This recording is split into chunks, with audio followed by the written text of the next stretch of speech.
16ই August পশ্চিমবঙ্গে আয়ুষ্মান দিবস পালন করা হবে।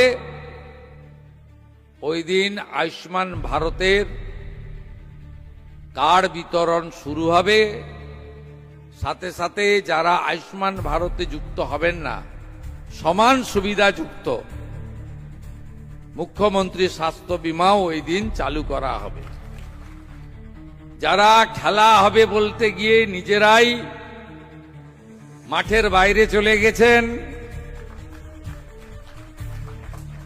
শুধু একবার নয় দুবার আমার কাছে হেরেছেন,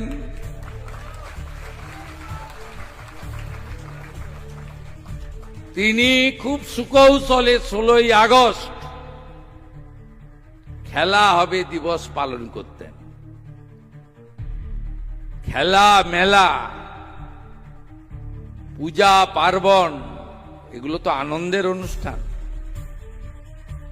যেদিন 10,000 হিন্দু কোতল হয় কলকাতায় ঘোষণা করে প্রত্যক্ষ সংগ্রাম, সেটা আনন্দের দিন হতে পারে না। সেদিন খেলা মেলা ইত্যাদি হতে পারে না। আর বিগত দিনে 34 বছরের কমিউনিস্ট যাদের বাড়িতে নেতাজি সুভাষচন্দ্র বসু, স্বামী বিবেকানন্দ, ক্ষুদিরাম বসুর ছবি থাকে না, ওদের সব কাকা জেঠা বাবা দাদু নানা সব বিদেশি। আর 15 বছর যারা ছিলেন এরা সবাই সুরাবর্দীর নাতি নাতনি পুতি গোষ্ঠী। এদের মধ্যে রাষ্ট্রবাদের চেতনা ছিল না।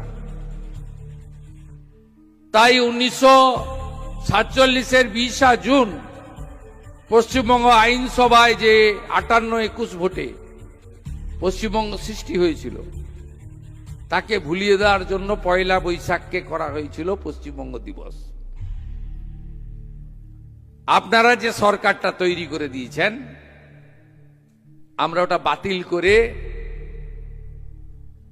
সত্য ইতিহাসকে পুনঃস্থাপিত করেছি। 20 জুন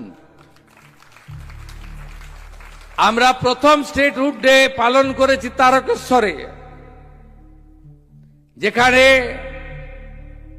1947-এর 4 এপ্রিল থেকে 6 এপ্রিল হিন্দু মহাসভার জাতীয় সম্মেলনে বাঙালি হিন্দুদের হোমল্যান্ড পশ্চিমবঙ্গ তৈরি করার রেজুলেশন হয়েছিল। আমরা প্রণাম জানাই, কৃতজ্ঞতা জানাই দেশের প্রধানমন্ত্রী